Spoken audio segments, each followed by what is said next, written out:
Hi everyone. Good to see you all joining. Let's have a look at the attendees.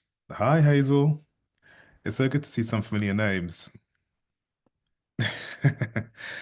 Hi everyone. Good to see you all.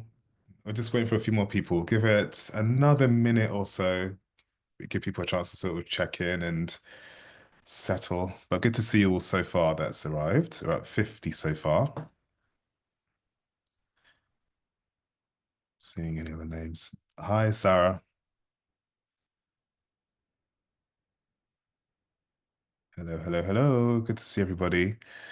So, whilst we're waiting, it'd be good to see where people are dialing in from. So, where are you all calling from? Where in the world are you? So, let me know where you are and what's going on where you are. I'm calling from London, Southeast London specifically. It's a gorgeous day in England. So, I'm hoping that it's gorgeous wherever you are. So, where's everyone calling from? Drop it in the comments. All right. So, we're seeing SE London 2.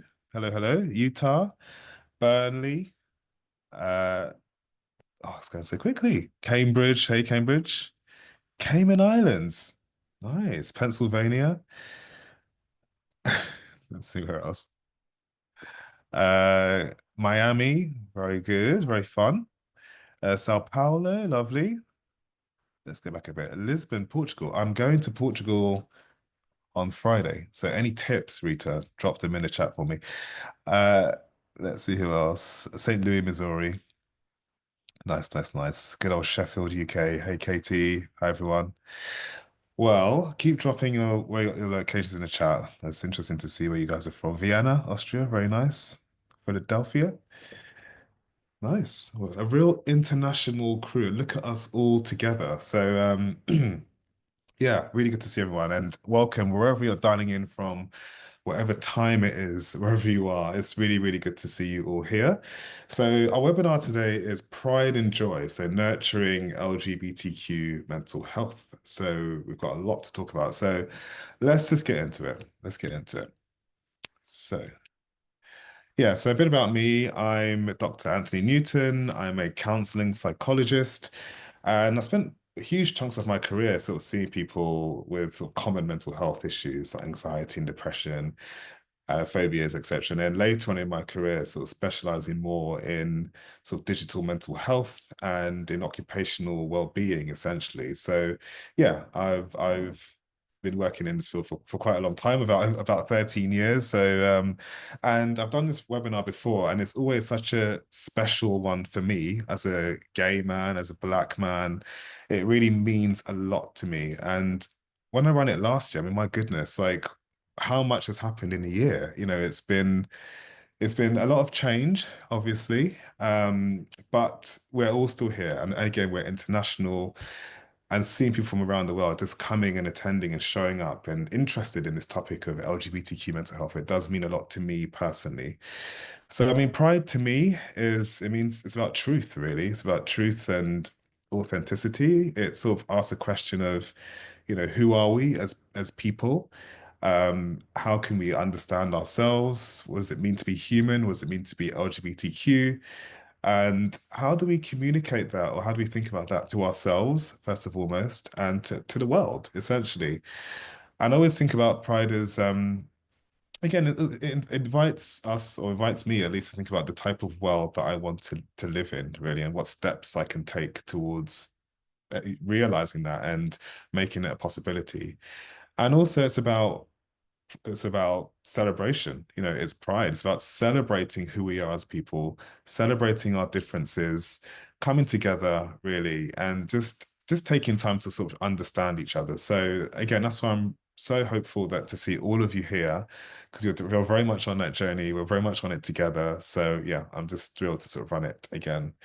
So in terms of our agenda, it's a little bit packed, but we're going to try and rattle through it as much as you can. I'll try and give you some time back at the end, but I'm a therapist first and foremost. So I imagine 50 minutes. That's my sort of rough guide. But it's think of a little bit about what LGBTQ plus means. A lot of words in there. What does it all mean? We'll think a bit about society and LGBTQ people really in it, the impacts of mental health. We'll think a little bit about intersectionality, again, people with multiple identities, multiple intersections in society and how they all converge. And of course, ways to nurture LGBTQ mental health. How can we look after ourselves, look after each other? And yeah, just some tips and tricks and evidence-based ways that we can sort of think about mental health in that context. We can think about what allies can do. So people who might not identify as being an LGBTQ person, but what our ally friends, family, colleagues, whoever, what you can do to support us in this time, but also in our life, and just to be a better ally. And if there's time at the end, we'll of course do a Q&A. So I will try and make some time for that if possible. But yeah, we'll see how far we get. So I hope that's all good for everyone. If you do have comments, I'm sure there's a place you can put it. Maybe it is in the chat. And my colleague Izzy is on hand to support. So thank you so much, Izzy. Shout out to you. Yeah, so we'll keep an eye on the chat for questions and things like that. So a little bit of housekeeping. So we'll aim to go up to an hour, I'll say. I'll aim for 50 minutes, more or less. In terms of terminology, so I tend to refer to people as queer or LGBT people as queer as a collective, really, because LGBTQ is quite a lot of letters. But yeah, I think queer is sort of a bit more neutral, in my opinion. So yeah, hope that is okay with everyone. So it is a safe place as well. So we do want people to share as much of the experience or as little as they wish, but as much as you feel comfortable. Obviously, respect other people's boundaries and respect other people's point of view and experiences. I think that's part of working life, and that's part of life, and why we're here is to sort of learn about each other and um, just hear other people's life experiences. So yeah, just be mindful of that. If you do have questions, of course, you can put them in a chat and I will try and answer them. And I will get things wrong because I'm a human. And people have different viewpoints as well. But if I do get something wrong, please just let me know in the chat, email me, send me a pigeon. I'm really open to learning and growing as well. And of course, if things are too personal in nature in terms of the questions, it may be the case that we will not be able to answer them, obviously, just to ensure your safety. But yeah, we'll always advise you to sort of seek support, and we can give you support at the end as to where you can go and what you can do to get more personal questions answered. So yeah, hope that all makes sense so far. So, in terms of what does LGBTQ plus mean? So I mean, I won't spend too long on this. I'm sure, or I hope, most people have a good enough idea, but it stands for lesbian, so women loving women, women attracted to women, gay, so men attracted to men, bi plus, so people being attracted to people of the same or different genders. There's obviously trans, so and non-binary, so people who may feel that they are born into the wrong body biologically and they change gender or transgender. And there's non-binary, so people feel they have no real sort of no attachment to a particular gender. They're non-binary, that is very fluid. They might be able to sort of sift through different genders at different points, depending on how they're feeling, or have no attachment to gender in a traditional sense or traditional way. There's obviously queer and questioning. So queer, again, it's more sort of being open to other ways of being, or being open to queerness or gayness or whatever you want to call it. And maybe queer could be more of a political sort of standard, in terms of not conforming particularly to the sort of dominant ways of thinking or what is accepted or expected, standards set from society. So people who, yeah, some people might fall into that category, but they might be straight, but actually they might have other things which make them queer, for example. Or questioning. So people who aren't sure, everyone has a right to determine who they are in this life, and part of life is about experiencing. So people might be questioning, actually, what is my identity, or who am I, or what do I need to do to figure that out? So, and that's okay. I think LGBTQ is inclusive in it. We allow space for a lot of different sort of experiences, a lot of different people. And there's intersex, so people who are born with both or different sexual markers, or have more than one um or they might be born with more than one sort of what am I trying to say here? So born with intersex, so both male and female, they might have sort of different parts or more parts than one, essentially. So yeah, and often there might be some choices that might have to be made quite early on in their life, often by parents. And again, that might be driven as well by society. There might be some, I guess, some forcing parents having to be forced to make decisions rather than waiting for the child to sort of grow up and make those decisions for themselves. So yeah, but intersex people exist. And of course, there's asexual and aromantic in the sense of people who might not have any affiliation to um, romantic relationships in a traditional sense, or people might not feel sexual desires or sexual attractions to others, but still interested in relationships in some way. I think the point of this slide really is just to show that, LGBTQ people, and how I see it is, we as humans, we are nature, we're just a part of nature. And yes, might drive fancy cars and jump in lovely planes and have nice watches and shoes and the rest of it. But we are still nature. And if you look at any plant, just go to your nearest park, get to see it, look at any plant, any flower, just wander around. You'll see there's so much diversity in nature. And it's the same with people, we're not massively different. We are a part of nature, therefore people will naturally be diverse. That is just human life. That's just the way life is. So it's just we are different and we're diverse and we might fit into one or multiple categories, but yeah, ultimately it's for us to figure out where we fit, if we fit at all. So that's a word on that. So in terms of society and LGBTQ people or queer people, enough of me sort of yapping. Well, I will yap a little bit more, but I do want to ask, who are your LGBTQ plus icons? I'm going to go first. Beyonce. I'll tell you why, because I saw that woman on Monday, and she was like flying through the air on like a horseshoe for like 3 hours, like singing, dancing, running up and down stages, remembering a ridiculous amount of choreography. Um, I know she's not probably not LGBTQ, but my goodness, there's a big crowd, LGBTQ crowd there, and she brought us all together, and she just left me feeling so joyful. So Beyonce is my LGBTQ icon for this week.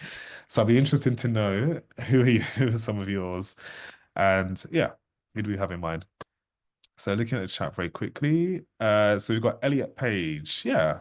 Yeah, he transitioned, yeah, a couple of years ago. And Freddie Mercury.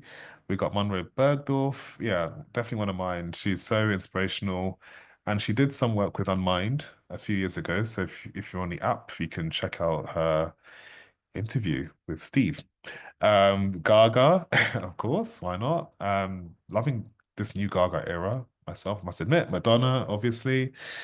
Um, George Takai, Star Trek. I wasn't a big Trekkie, but I know of him. We've got Eddie Izzard, we've got Billy Porter. Yeah, very iconic. We've got RuPaul.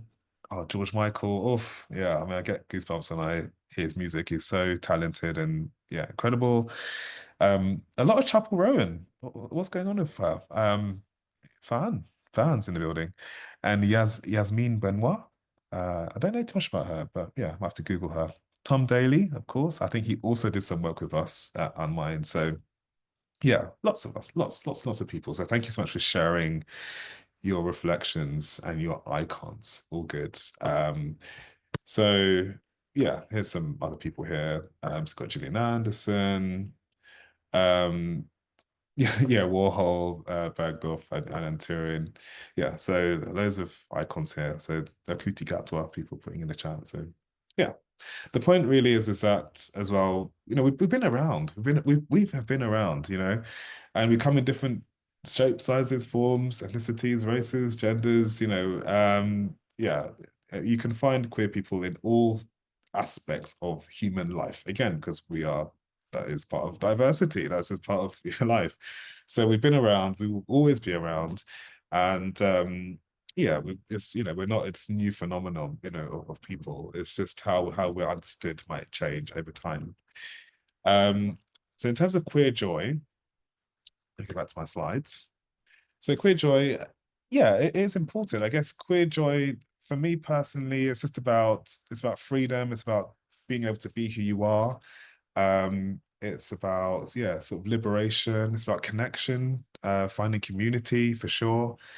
Um, and just in a way, letting go. You know, I think we all live in sort of heteronormative societies for the most part. And I think it's just about understanding that and actually just finding your own place. And you know, if you're queer in some way, it's just actually just being joyful in who you are. And granted, it takes time and practice, and there's battles absolutely to fight, but it is just also about sort of letting go of who we think we should be and more embracing who we are. And I think queer joy comes in the everyday moments. So just connection, just having a laugh with your mates, you know, Chapel Rowan, apparently, just listening to music, just chilling out, whatever, you know, whatever the case might be.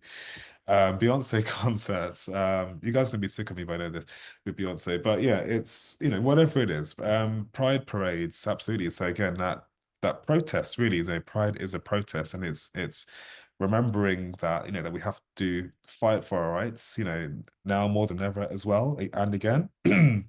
And there are progressions and regressions, and we have to sort of keep up, you know, with things and persevere and fight for what we believe in, and again, the world we want to see. Marriage equality as well, so it's increasing in different countries. I think the most recent one, I think, was Thailand and Greece. So shout out to you guys. If that's changed, if anyone can let me know in the chat, that'd be great. But yeah, so it's increasing in some countries, and yes, there are some regressions as well. But we also have to focus on some of the positives that that that has come from you know, queer marriage and gay marriage, and obviously we're seeing more queer families. So just whatever family means to us, whether it's children, whether it's pets, whether it's friends, you know, friendship groups. It's just sort of finding our feet and defining, you know, what a family is for us, because we may have different needs. So yeah, and the joy that comes from that connection and that decision to sort of, you know, build a life and make a life of our choosing. And I think that for me is queerness. Is again, it's sort of choosing how you want to live and having that confidence to sort of do it in spite of what the world around us might be telling us. So, in terms of some of the impacts on mental health, and by impact I mean kind of not being queer, but not queer is not queer being queer is not a mental health problem. But I guess because of the world that we can live in, um, there can be some negative impacts on our mental health. Because again, if there's messaging around, you know, our identities or misunderstanding kind of who we are, you know, or what it means to be a woman or what it means to be a man, and lots of confusion, and then that can have an impact on an individual level. So all of that society type stuff is impacting on us on a very personal level, and we could feel isolated. We can, you know, we can feel pushed aside, not listened to, fearful, and all of that goes somewhere that can go into our bodies and stay there, and it can impact how we view ourselves and how we view others and how we interact with the world, or don't. We might choose just to withdraw. Um, but being LGBTQ isn't a mental problem, and our concerns are no different to those of people who are sort of non-queer. So we still worry about the same things that non-queer people worry about, you know, jobs, you know, where we're going to be working, where we're going to be living, you know, how's our friendship, how's our parents, you know, what's going on in the world, you know, on bigger scales. So we have the same concerns. It's that we can often have added pressures or different pressures because of our identity. So we could face things like discrimination, or even if we're not being discriminated against, we might discriminate ourselves in some way. We might think, actually, I'm not going to apply here. Or I can't do this. Or I can't do that because of worry of how we will be perceived, and not put ourselves in situations that might lead to rejection in our view. Of course, there might be some rejection and stigma. And again, as I said, all of these things can impact on our mental health. So yeah. So moving on to sort of minority stress theory. So again, uh, minority stress theory, it says that being a sexual minority is an inherently chronic, sorry, is an inherently chronic, stressful experience due to the stigma and discrimination resulting from interpersonal relationships and wider systems of influence. So in short, it's again, it's the things that we as queer people might have to consider compared to our non-queer folks. So for example, I might have given this example before, but picking where to go on holiday. Maybe for non-queer folks, you can just sort of I can go here, there, and everywhere. For queer people, it might be more of a challenge, and especially if children and traveling with children and people questioning, oh, who's the mum and who's the dad? Asking very personal questions. I was on a panel, or attended a panel one time, and someone, I think an air hostess, was really drilling, asking the child, who their parents were, and being quite intrusive with the child, and really inappropriate stuff. So.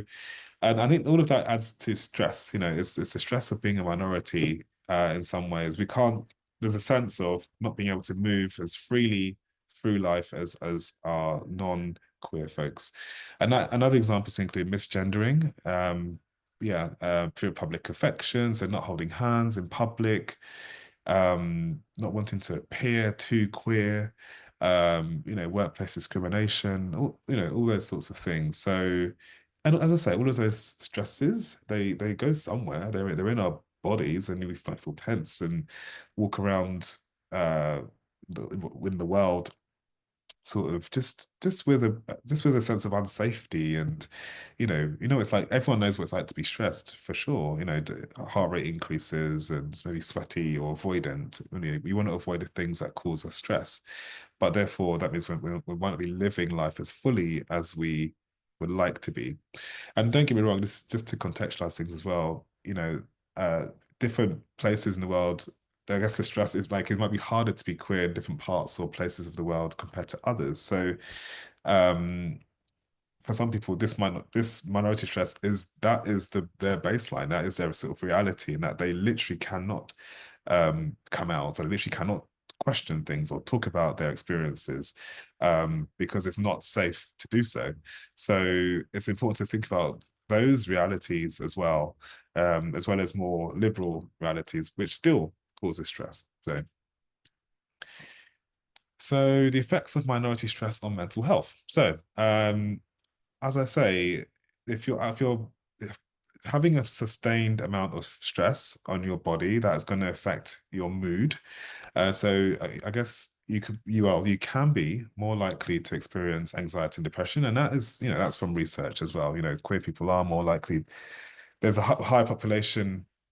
It's higher population of anxiety and depression in queer people. Um, and so they have that persistent fear of discrimination and just fear in general, essentially. So increased mental health issues, essentially. There's a potential for increased substance abuse. So again, high rates of substance abuse is observed as a coping mechanism to cope with chronic stress. Um, so it's just something to sort of bear in mind as well, how people might present with different issues, one of them being sort of substance misuse or abuse issues. And of course, there's suicidal thinking. So queer people, especially queer youth, there's a higher risk of suicidal thoughts and behaviors because of the effect of minority stress. It's always a really sad statistic for me as well, to hear that people feel like they can't live essentially because of who they are and because of something so natural, essentially. So yeah, there's lots of effects on mental health. And I'm sure there's probably much more which isn't on here, but yeah, for now, that's sort of yeah, what the main research tells us the effects of mental health is on queer people. So in terms of the impact on relationships, so yeah, I guess it's important to say again, we live in a heterosexual world. There's no role models often in terms of what a healthy, intimate relationship can always look like, especially in younger people. They might not have good examples or good enough examples of queer relationships that they can aspire to always. So yeah, how do we learn how to be in relationships with each other, and yeah, and how can we be the role models that we didn't have as well as we sort of grow up? So because of the negative attitudes we can face, people can worry about building relationships. So that, again, they might avoid um, sort of intimate relationships or just avoid, yeah, relationships in general, social relationships, sort of really distance themselves, maybe not wanting to be seen, not wanting to be out. Maybe fearful of how family might take things, whatever the case might be. And again, maybe not having those frameworks of what a queer relationship even looks like. How do people navigate and go about it?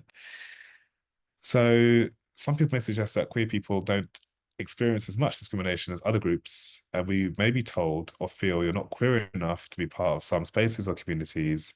You may feel unwelcome or isolated because of this. So yeah, again, maybe people in this LGBTQ spectrum, they might feel pushed out in some ways, or maybe yeah, be told they're not sort of queer enough. Yeah, and maybe that could also be within the sort of queer community. Maybe some people might just reject other queer members for a variety of different reasons, and not be as inclusive as we should be. But yeah, just holding that in mind. And then maybe problems with dating and relationships. So it might be hard to find a partner who accepts and validates who we are. And yeah, and this might be people's fixed ideas about gender and yeah, how this experience can affect self-esteem, essentially.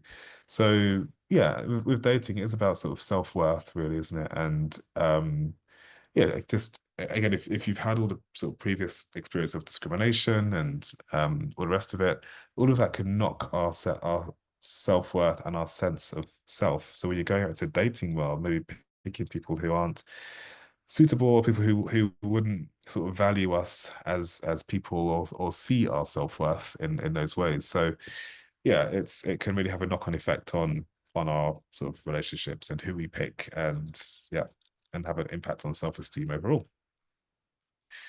Okay, so intersectionality, flying through. Are we still here? How are we all getting on?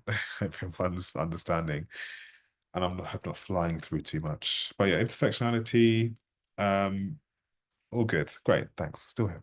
Right. So it describes how yeah, various social identities, race, gender, sexuality, economic status intersect to create unique experiences of discrimination. So, often we're not just monoliths, as I say, being LGBTQ or queer, we're diverse, we're not just one people, one person, one race, one age. We're sort of everywhere, and people have different intersecting identities, so yeah, race, gender, ability, um, all can intersect, as well as being queer.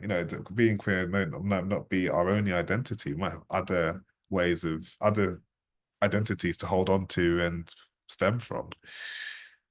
So people with intersectional identities are more likely to experience complex form of discrimination, psychological distress, and mental health. So yeah, for example, yeah, if you're queer, or and sort of had a disability of some kind, that then of course you've got sort of these two areas in society which can be quite difficult sometimes to navigate, or maybe people don't always understand. So yeah, of course, I guess it's quite compounding, isn't it? So with each thing, with each intersection, I guess it maybe just compounds and adds and increases the likelihood of sort of distress of some kind. So yeah, as I said before, queer people with intersectional identities can find it hard to move about freely and easily in the world, and this is of course due to structural and institutional inequalities. So addressing mental health needs requires understanding and addressing all aspects of a person's identity and the intersection. So again, it's in a way, as a therapist, it's not about leaving people's identities at the door. When you walk in, you're a whole person as you are, and you are who you are, and it is what it is. But I guess it's thinking just, yeah, just being aware of these identities, and same with the workplace.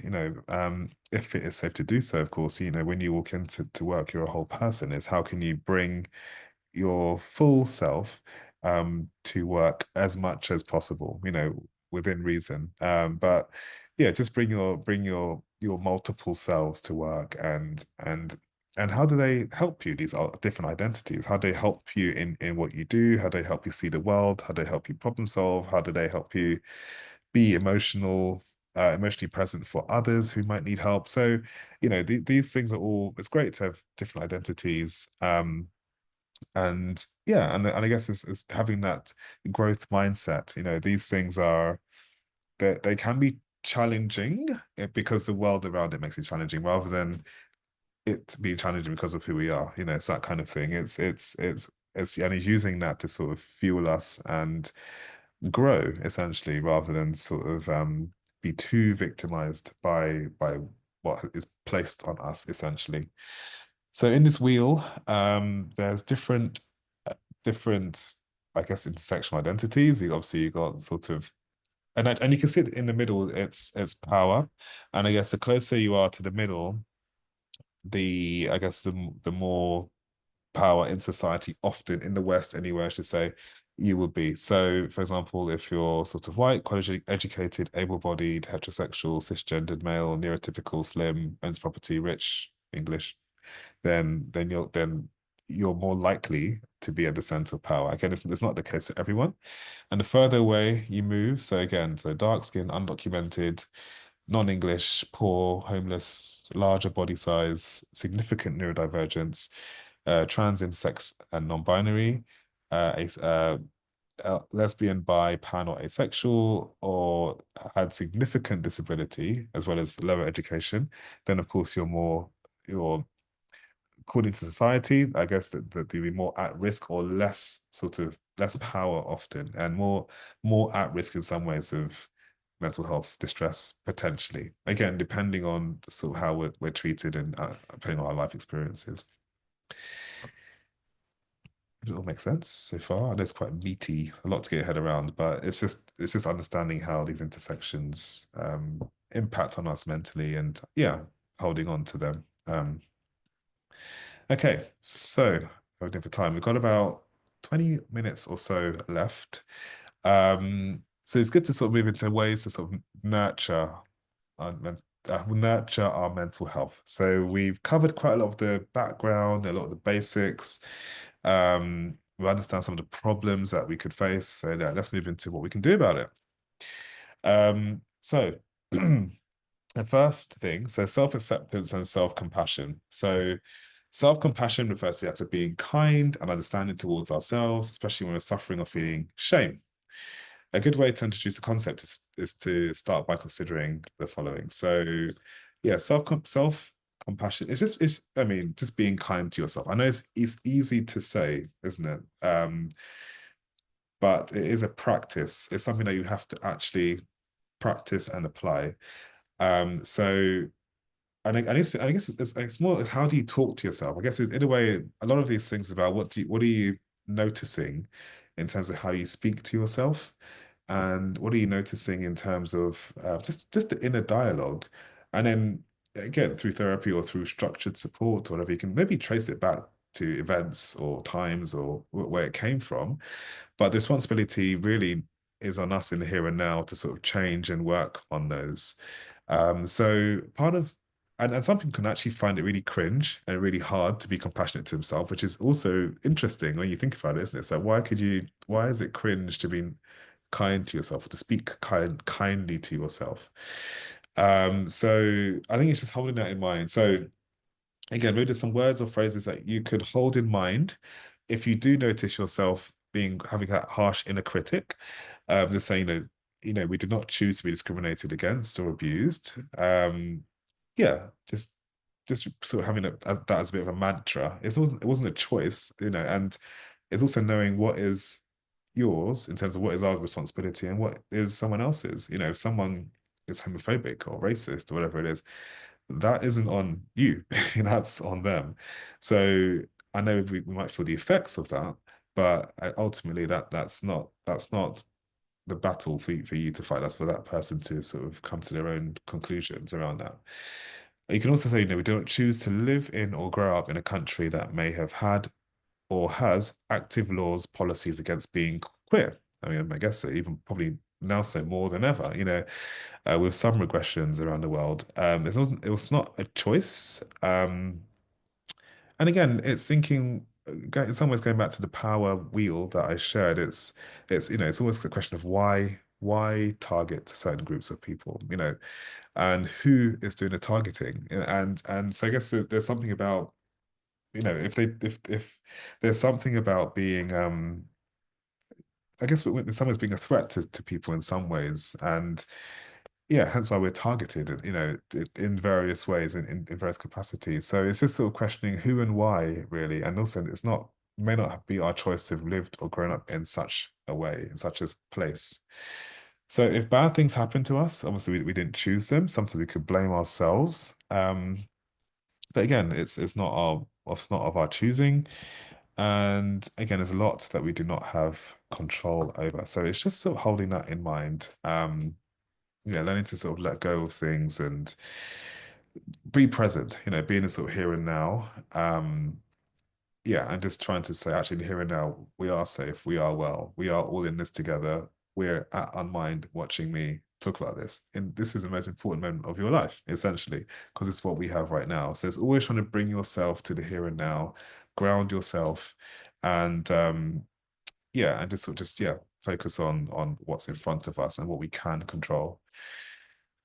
So a bit more on self-compassion and self-acceptance. So again, you're not required to prove your worth to anyone, not the world, not your family, not even to yourself. You're already enough. So yeah, I think it's just, again, over time, perhaps our self-worth might have been degraded at points. It's just reminding that we are enough as people. We're good enough as people. We don't have to prove anything to anyone. And it's just trying to believe that, I think often we can spend a lot of time seeking external validation in some way. And actually the person we need to validate is ourselves, classic therapist here. But it's also true. I think it's thinking how we treat ourselves and how we validate ourselves impacts on the world around us and impacts how other people treat and view us. But it really does start with us. And ultimately it doesn't matter what other people are thinking or doing, or that's their life. It's how do you feel about yourself, and how can you do things that support your growth. So some ideas here. So in terms of, yeah, so one thing you could do is journaling. So journaling is good if you, I think, I mean, everyone will find their own style and their own way of doing it, but you can just sort of free write just whatever comes to your mind. It's a way of just getting your sort of thoughts, feelings, emotions in one place and just jotting them down. Sometimes seeing it on paper like it takes it out of your head, which can, be jumbled and mixed in with a ton of other references and stuff. And actually seeing on black and white, this is what I'm worrying about, this is what's going on for me, this is the issue. That can just break that, monotony, that spiral in our head.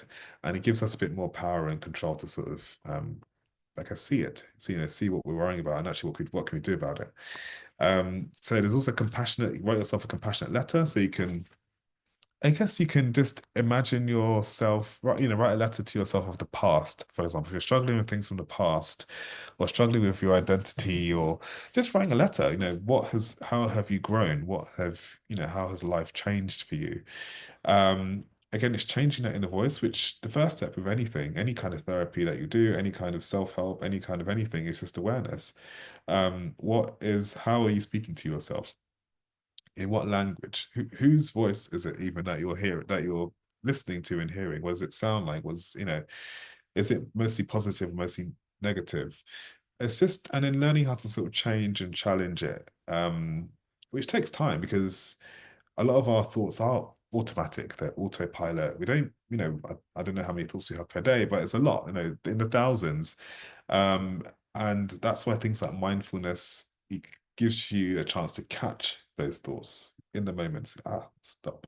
And you can have that reset and then try and focus on the here and now. And then you can introduce, you're aware of your thoughts and patterns, you can then introduce new ways of thinking about things and challenge yourself. Think actually, how true is this, or what do I want to focus on, or what do I need right now? Finding small moments of joy or gratitude, and that could be anything. It could be just going for that walk at lunch, calling a friend, messaging a friend, um, telling someone, "Oh, I saw this. It reminds me of you. Hope you're well." Just those usual sort of catch ups. Yeah, whatever it is you're planning to do, planning your weekend, planning that trip, just buying that smoothie. I don't know, just whatever that matcha latte in my case. Just those small moments of like sort of joy and notice and thinking about what are you grateful for in life. I'm grateful that you are all here. It's a real privilege that we could have sessions like this. Like not everyone can attend, or not everyone can for a variety of reasons. So yeah, I'm grateful to even be in a place where I can, in relative safety, just run this. And give yourself permission to rest. I had a quote in my head about rest. I think it was like rest is resistance, something like that. But I think a life of good rest is kind of a bit of like, yeah, I'm not gonna let these things impact me so much. And that's the ultimate protest, how rested you are. In the sense of, you're not going to allow these things and negativity to sort of take over you, but give yourself permission. It's okay to rest. We need to rest. Book that vacay, book that spa date, whatever it is you need to do. And yeah, chill. So yeah, okay. Because of time, I'm not going to spend a ton of time on this, but in terms of yeah, how to deal with shame in the queer community. So there'll be external sources of shame. As mentioned, you will know this already: rejection, religion, laws, policies, media, etc. Media stigmatizations. Then there might be internal community dynamics. So within the queer community ourselves, we might have our own shaming systems. So internalized homophobia, biphobia, transphobia. Again, not knowing, you know, people's experiences are not really taking the time to understand it. um, Intersections with other forms of oppression, so racism, femphobia, fat phobia, toxic masculinity, trans exclusion, and then yeah, this sort of idea of trying to fit in, um, trying to fit in with society essentially, which means sort of conforming to, I guess, non-queer people. And actually, we're queer, we're different, we've got different needs, and that's okay. We don't have to do things in the exact same way that everyone else is doing things. And in fact, I think that's what queerness, for me anyway, invites. It's like, how can we show people how life can be? You don't have to sort of follow a set linear path. And of course, misdirected anger, so attacking others, um, yeah, other individuals, and of course we have our own internalized homophobia, which, you know, some of us might have in different quantities, but in projecting that onto other people as well, and making everyone else's life miserable, and be quite angry, or beating people up, walking home, whatever the case might be. Um, so it's some ways to overcome shame. So diffusion. So this is a strategy, yeah, that we use in therapy quite commonly, or cognitive behavioral therapies. But really and truly, again, it's just about, actually, arguably, you could say it could come from sort of third wave sort of CBT and meditation and mindfulness. But anyway, the point is, it's just to sort of notice the shame and having that sort of distance from yourself. So just saying that I'm noticing that I'm having these thoughts that are making me ashamed. So rather than become the thoughts, or I am a bad person, I am terrible, I am guilty, I am this, you're just saying, I'm noticing the fact that I'm having these thoughts. So giving you that distance, because our thoughts are not fact. Shock horror, don't at me. Our thoughts are not always fact. We have thousands and thousands of thoughts per day. Some are real, some are what we're gonna have for lunch, some are fake, some are just random cat videos we've seen, whatever the case might be. We have so many thoughts per day, and yeah, they're not all fact. So just remembering that I'm having this thought at the moment and it will pass. So yeah, as I say, with all that traffic of thoughts, it's just going to come and it's going to go. um, there'll be another thought to replace it in the next 30 seconds, if that. And there's been like, I'm aware that my thoughts at the moment is like a bully telling me what to do, and I'm here in charge. So it's just our minds maybe becoming quite stuck, or wanting to pull us to old patterns, because we can have set ways of thinking over time. And I guess if you're trying to learn a different way of thinking, that's not natural. So what does become natural is practicing new ways of thinking, having that step back, having that diffusion, having that, or mindfulness, whatever you want to call it, but just having that space and seeing that um yeah, just noticing it and noticing it pass when we are not necessarily our thoughts in those ways.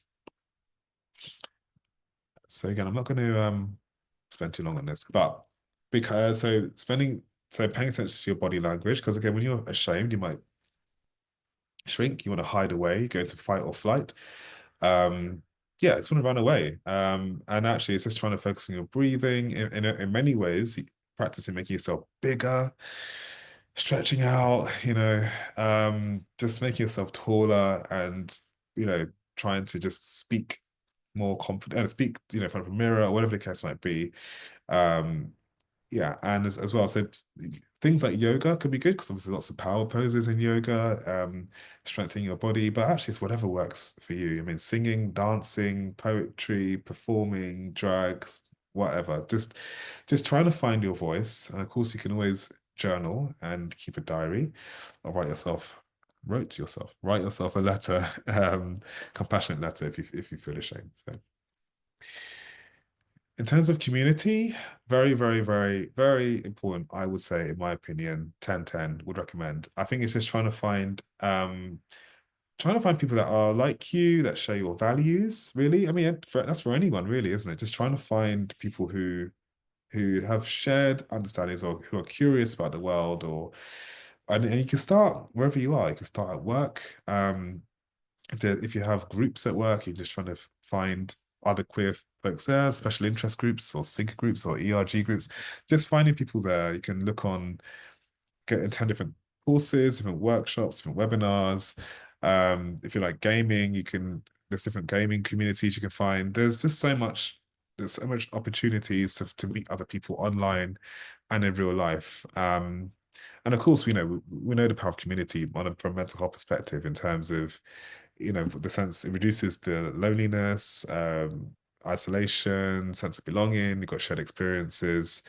Um, yeah, and it's just nice to sort of, yeah, have it doesn't have to be friends initially. It could just be a community, it could just be colleagues, whatever it is. But just talking about your experiences, people who understand. So, it's not rocket surgery. I think that probably makes sense. And yeah, I think it's just sort of how, isn't it? It's how to find people.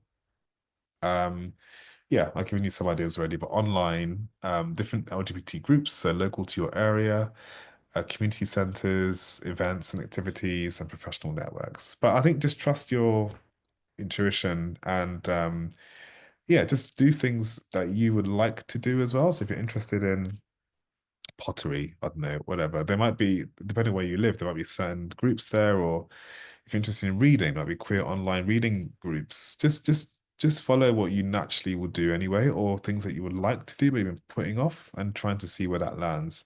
But then expect too much, but just go and see. That's all you can do. That's how you start. And you gotta show up for community. Like you have to, yes, they'll give you stuff, but you also, as a part of the community, you have to also attend and be there.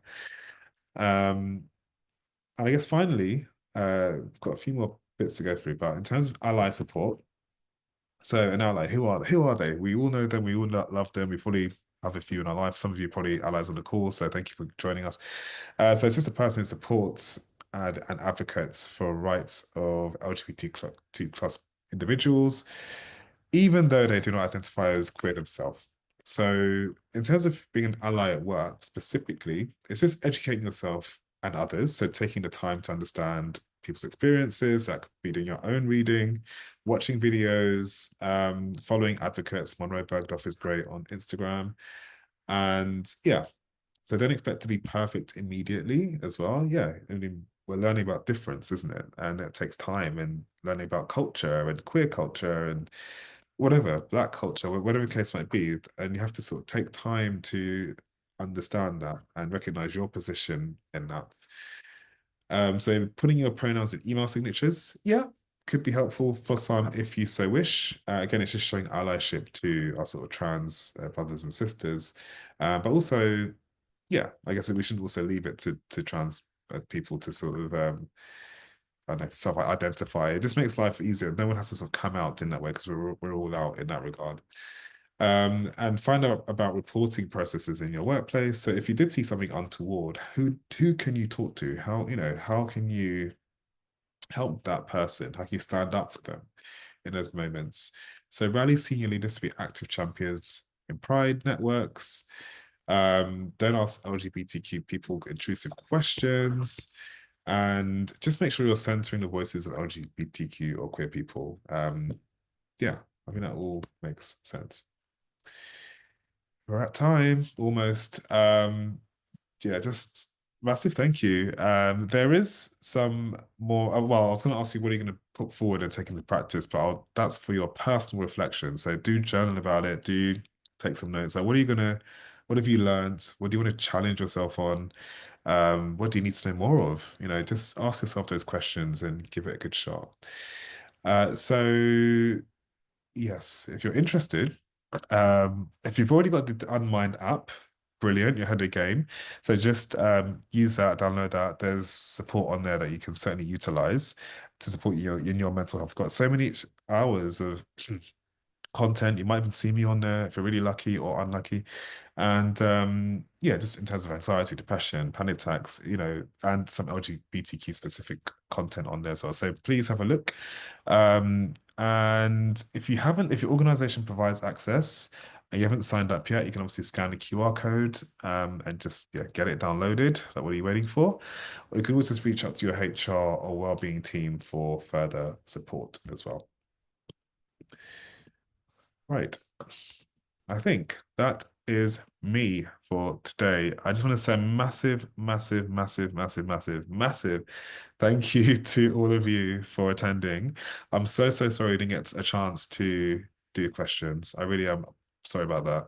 But I hope we do connect again and we all meet again in some other time, hopefully next year. And yeah, enjoy your Pride Month, enjoy the rest of your month.